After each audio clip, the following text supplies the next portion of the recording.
tiene mayor resistencia al flujo. Como el agua es menos viscosa, tiene menos resistencia al flujo. Ahí está. Si aumenta la viscosidad, aumenta la resistencia al flujo. Pero si disminuye aquí, disminuye la resistencia. ¿Sí? El largo. ¿Qué costará más? ¿Que el corazón mueva sangre al pulmón o que mueva sangre al dedo gordo del pie?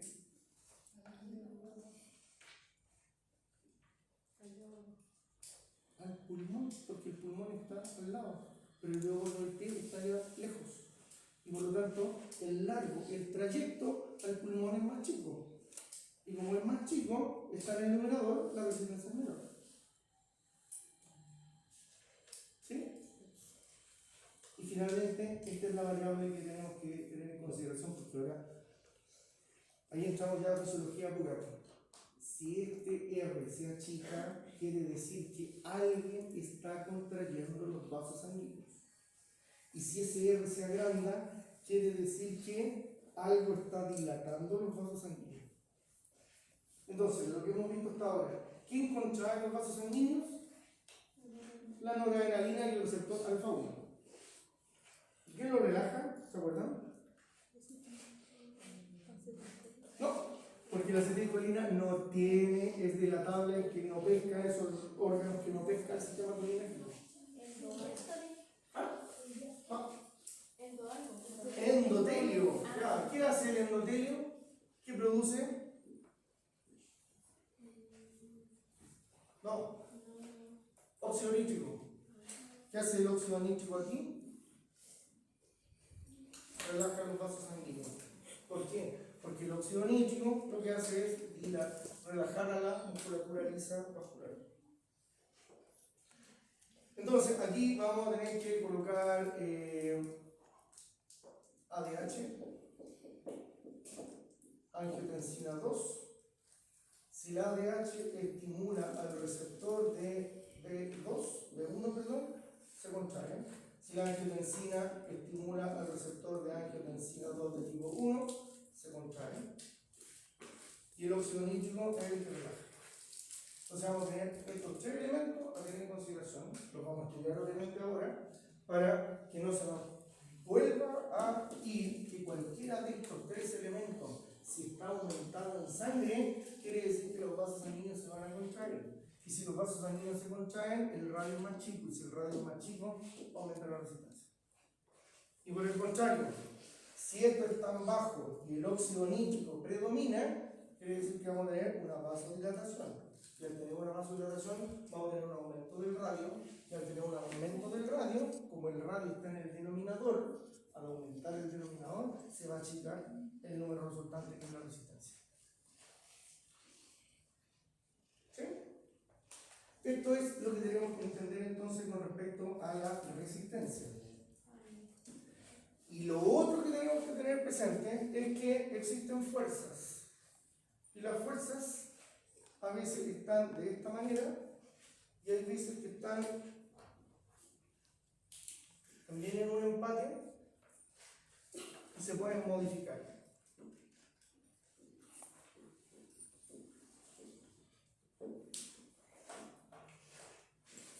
Condición 1, condición 2. Pregunta, ¿el vector A cambia significativamente?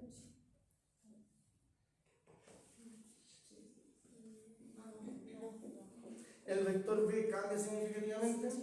Por lo tanto, el vector B es lo que yo estoy tratando de hacerles ver que es lo que ocurre durante el sístole. Durante el sístole se agranda una fuerza y en el diástole esa fuerza se pierde. Es una fuerza que hace el corazón. ¿Para qué? Para ganarle a esta otra fuerza que está presente. Entonces, más rato vamos a estar viendo que esta fuerza de aquí se llama presión intraventricular.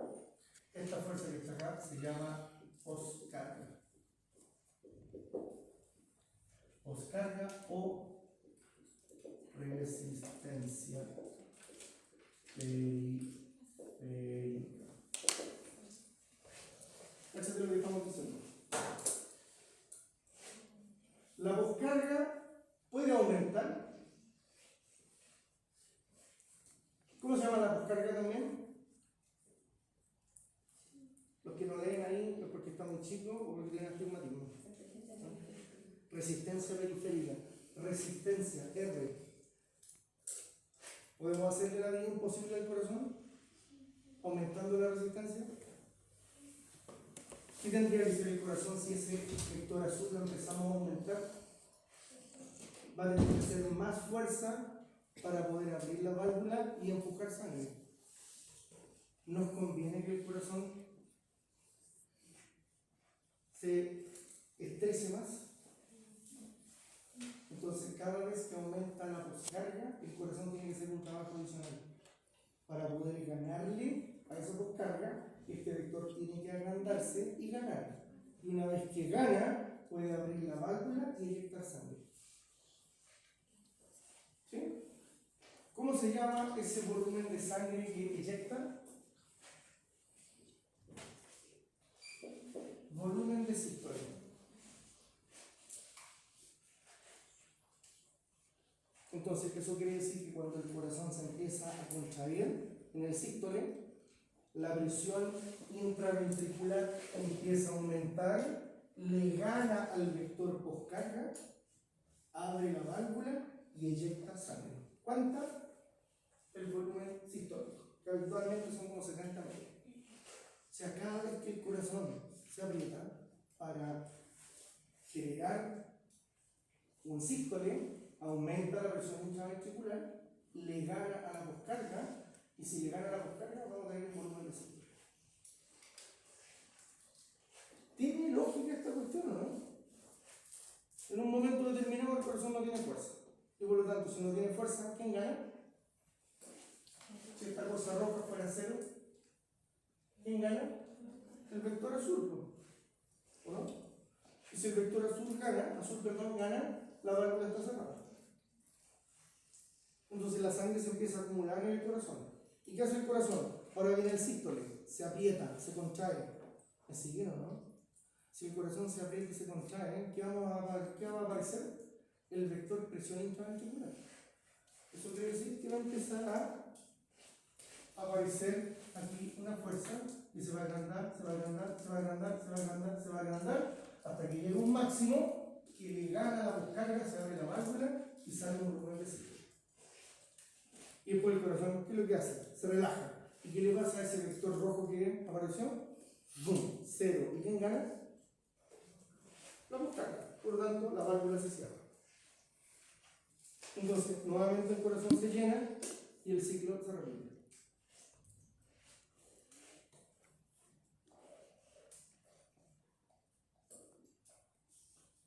¿Preguntas hasta el momento? ¿Vamos bien encaminados o no?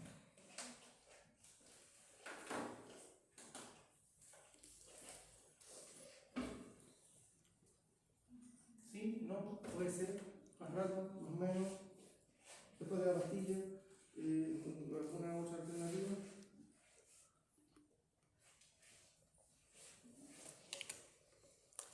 Sí, caras por allá y caras por allá.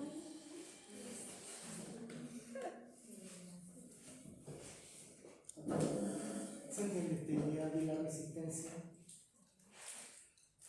Si yo empujo esta cuestión y no tengo fuerza, ganó la resistencia. Dale. El vector rojo siempre sale del corazón. Se tiene nombre, presión intraventricular. Presión intraventricular. Y por favor, es presión intraventricular. Aquí yo no he hablado nada de presión arterial. Porque de repente uno con el cerebro tiene una información que me tomaron la presión arterial, la tengo alta, la tengo baja, mi papá, mi abuela, y de repente yo pregunto por la presión intraventricular y hablan de presión arterial. La presión arterial está fuera, está en las arterias, todavía no la hemos visto. Lo que nosotros hemos visto es resistencia. ¿Sí? Entonces, esa resistencia, ¿cómo la tenemos que denominar? Resistencia al flujo sanguíneo. Si la resistencia gana, el flujo sanguíneo no se produce y nos vamos a la vez. ¿Sí? Por lo tanto, siempre tenemos que ganarle a la resistencia. Y la resistencia va a variar en el día. Va a depender de qué. De la viscosidad de la sangre, sí. Si uno está deshidratado, probablemente esta viscosidad sea muy espesa, muy alta. Pero generalmente lo que sucede durante el día es que si tú te empiezas a deshidratar, te da sed y tomas agua. Así que esa variable prácticamente no la vamos a tomar en consideración. El largo de los vasos sanguíneos tampoco lo vamos a tomar en consideración porque el largo de los vasos sanguíneos es anatómico, está ahí. O sea, una arteria no se está alargando durante el día. Pero lo que sí ocurre durante el día son los cambios en el radio por contracción o relajación de la musculatura lisovascular. Entonces, si tú dominas aquellos elementos que hacen que el vaso sanguíneo se relaje o se contraiga, tú vas a poder decir, ¿saben qué? Entiendo esta cosa. ¿Por qué? Porque si yo te digo, mira, en este momento predomina el óxido nítrico en esta arteria, o en esta arteriola, más bien dicho. Entonces uno dice, el óxido nítrico, ¿qué diablo hacía el óxido nítrico? El óxido nítrico dilata. Por lo tanto, si se relaja la musculatura lisa vascular con el óxido nítrico y el vaso sanguíneo se dilata, el radio aumenta. ¿Y qué pasa cuando aumenta este radio? Disminuye la resistencia, por lo tanto, tenemos ese de ahí es más chiquitito. Por lo tanto, el corazón no tiene que hacer tanta fuerza para abrir la válvula y eyectar volumen sistólico. Por el contrario, ¿qué pasará con las otras variables? Si la angiotensina 2 está predominando en la sangre, va a llegar a la musculatura lisa, la va a contraer y el radio de los vasos sanguíneos se va a achicar. Y si el radio se achica, ¿qué le pasa a la resistencia?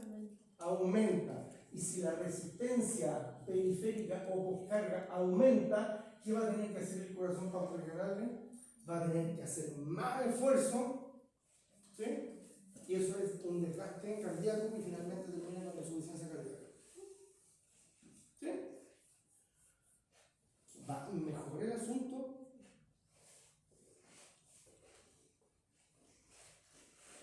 Avancemos. Voy a borrar acá. ¿Dónde es, profe?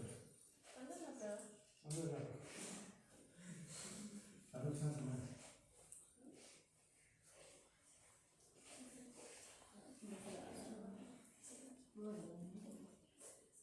De la semana 8. Mañana la semana 9. El miércoles está libre. El jueves la semana 10. El viernes la semana 11. Lunes sería la semana 12. Sería la semana 14. Es lo que más o menos tengo entendido con respecto a la planificación.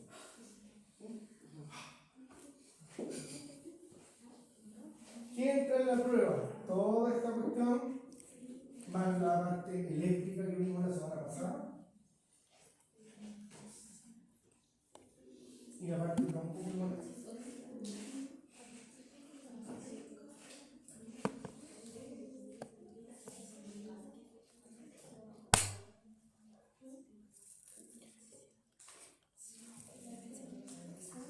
Si esto representa una bombilla, ¿sí? Una bombilla. La bombilla tiene una entrada y una salida. ¿Sí? Si usted quiere que el aire vaya en esa dirección, la presión que tiene que haber aquí tiene que ser mayor a la presión que hay acá. ¿Sí? ¿Qué pasa si la presión en la entrada es igual a la presión de salida?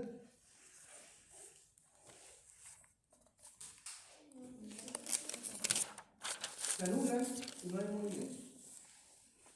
O sea, aquí lo que estamos sacando como conclusión es que si usted quiere mover un fluido a través de una estructura hueca, como una bombilla, que después se va a transformar en un vaso sanguíneo y después se va a transformar en un bronquiolo, esa es más o menos la transición.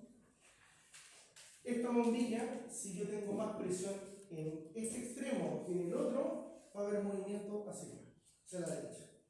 Pero si la presión en A es menor que la presión que hay en B, el flujo va a ir para este otro lado. ¿Sí? Ahora, la estructura de esta bombilla nos está sugiriendo que es un cilindro. Y por lo tanto, esta bombilla implícitamente en su estructura tiene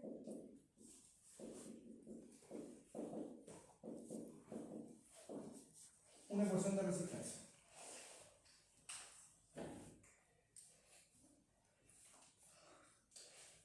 Y lo que vamos a lograr ahora es lo siguiente. Delta P partido por R es igual a R. Antes de que empecemos a estresarnos, ¿no les parece que esta ecuación tiene la misma estructura que esta? Les cambio la pregunta. ¿Les parece que esta ecuación tiene la misma estructura que esa? Si tú aumentas este, aumenta ese. Si tú disminuyes este, aumenta ese. ¿Sí? El resto. Si tú disminuyes este, disminuyes este. Y si tú aumentas este, disminuyes este. ¿Sí?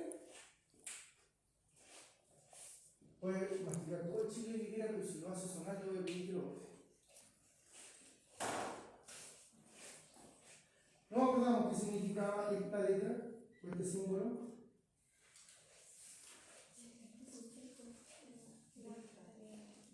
Delta. Nosotros trabajamos con dos que eran parecidos. ¿Ah? ¿Qué representaba este? A fiestas de fin de año, un olvido. Se puede vivir sin memoria, pero no se puede vivir sin olvido. Este de aquí es diferencia. ¿Diferencia de qué? De la presión. Por lo tanto, aquí lo que nos está diciendo esta cuestión es la presión que hay aquí y la presión que hay acá. Eso es un delta P. Entonces, si el delta P representa a la presión de A menos la presión de B, ¿sí? Vamos a tener un número. ¿Qué pasa cuando A y B son iguales? ¿Cuál es el delta P? Si estos dos fueran iguales, ¿cierto? ¿Se ve con esta cuestión? Si esto es igual a esto menos esto, ¿cuánto es? Cero. ¿Sí? Eso es lo que tenemos ahí. Una diferencia de presión. Entonces, mira lo que estamos diciendo. Esta ecuación nos dice, usted va a tener un flujo siempre que el delta P sea alto y la resistencia sea baja.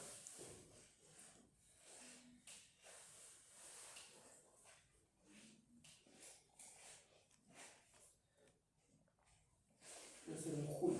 No. Vamos a colocar aquí un músculo.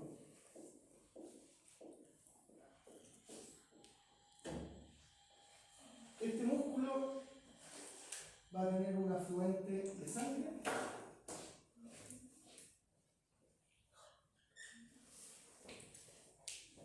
y una salida de sangre. Este sería una arteria y este sería una vena. ¿Sí? Me sigue la idea, ¿no? Lo que nosotros queremos es mandarle un flujo de sangre al músculo. Eso queremos. Porque si no, el músculo se queda sin oxígeno, sin nutrientes, sin agua, y por lo tanto no puede hacer la actividad física. Si nosotros le mandamos sangre, queda a través de una arteria. ¿Sí? La arteria lleva una presión. Y la vena lleva una presión que se llama presión venosa. Presión de entrada, presión de salida. Uno puede hacer aquí un delta P.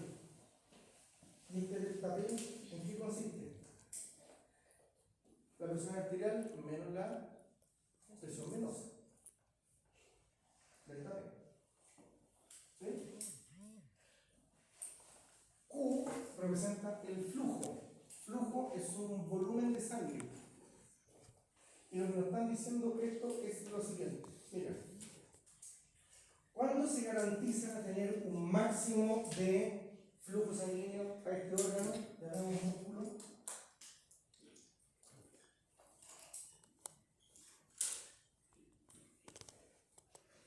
Mira, el flujo sanguíneo es máximo cuando el delta P es máximo y la resistencia es mínima. ¿No? Nos concentramos, nos fuimos al 4, 5, 6, los celulares se fueron a la vez.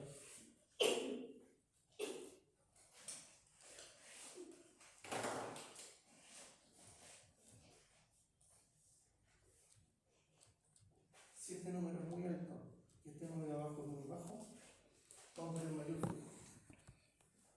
¿Sí? ¿No? Entonces, cuando se pregunta, ¿cuáles son las mejores condiciones que garantizan el flujo sanguíneo en un órgano cualquiera? Que la resistencia sea mínima y que la diferencia de presión arterial y venosa sea máxima.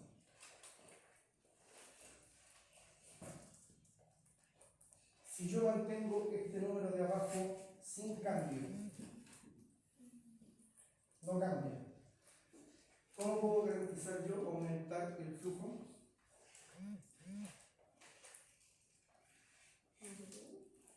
No sé cómo. ¿Qué pasa si yo aumento la presión arterial?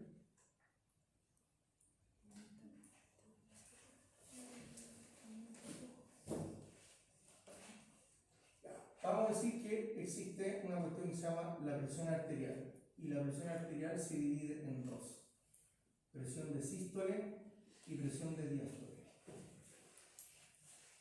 Después vamos a hacer un repaso de todo esto que estoy hablando. Así que vamos a terminar con esto, hacemos un recreo, volvemos, hacemos un repaso gigante y después nos vamos al laboratorio a aplicar todo esto. Mira, la presión arterial de sístole habitualmente se dice que es 120 milímetros de mercurio. Y la de diástole es 80 milímetros de mercurio. O sea, la presión arterial nunca es cero. Y hay dos. Una asociada con el sístole y la otra asociada con el diástole. Entonces, si nosotros quisiésemos solamente una presión para poder hacer un delta P, de la presión arterial se toma una cuestión que se llama la PAM, presión arterial media.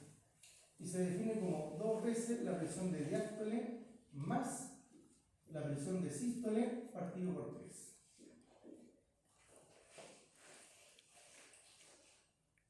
Con los numeritos que hay aquí, 2 por 8 más 120 dividido por 3, nos va a dar aproximadamente 93 milímetros de mercurio. Jóvenes, esa cosa que está ahí es la que hay acá.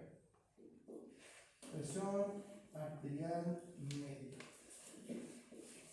93 milímetros de mercurio. Y la presión venosa es aproximadamente 5 milímetros de mercurio. Entonces la pregunta es la siguiente: si dejamos este igual, ¿tenemos alguna manera de aumentar el flujo sanguíneo al músculo? No, mira la ecuación. Delta P sería la presión arterial media menos la presión venosa partido por R. Eso sería el flujo. Pero R hemos dicho que se va a mantener constante. Entonces, vuelvo a la pregunta. ¿Hay alguna forma en que nosotros podamos aumentar este flujo al músculo?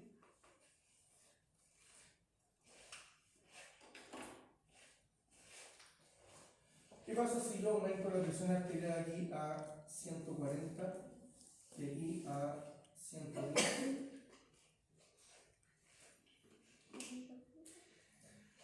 2 por 110 más 140 dividido por 3.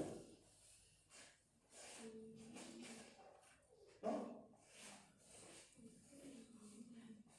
Si pasamos de 120 a 140 y de 80 a 110, cambiamos los números aquí. 2 por presión de diástole. ¿Cómo quedaría eso? La presión de diástole ahora es 110 por 2.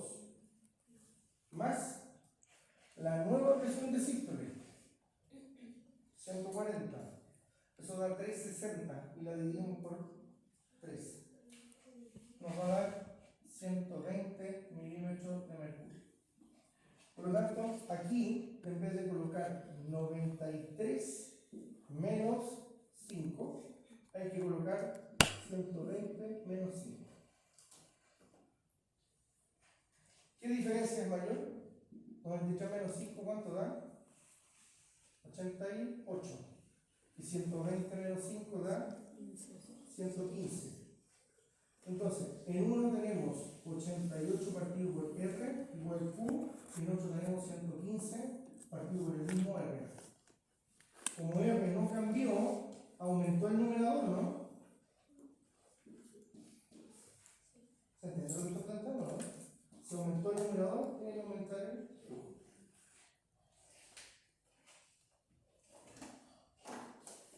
¿Lo vamos a analizar más rato?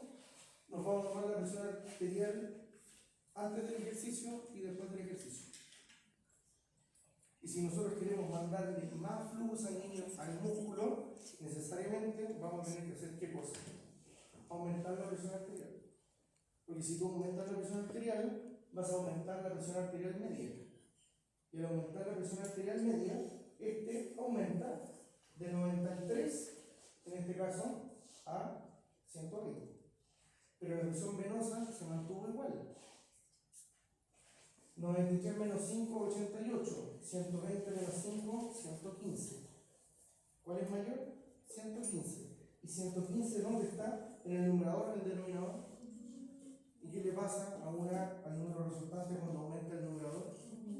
Aumenta el número resultante. Por lo tanto, en este caso, aumenta el flujo de sangre. Por lo tanto, en ejercicio, el músculo esquelético recibe más flujo de sangre que estando en reposo. Lo cual tiene una lógica, ¿por qué? Porque en ejercicio, ¿qué es lo que necesitamos? Que llegue más sangre, con más oxígeno, con más nutrientes, para que el músculo pueda ejercer su contracción de la mejor manera.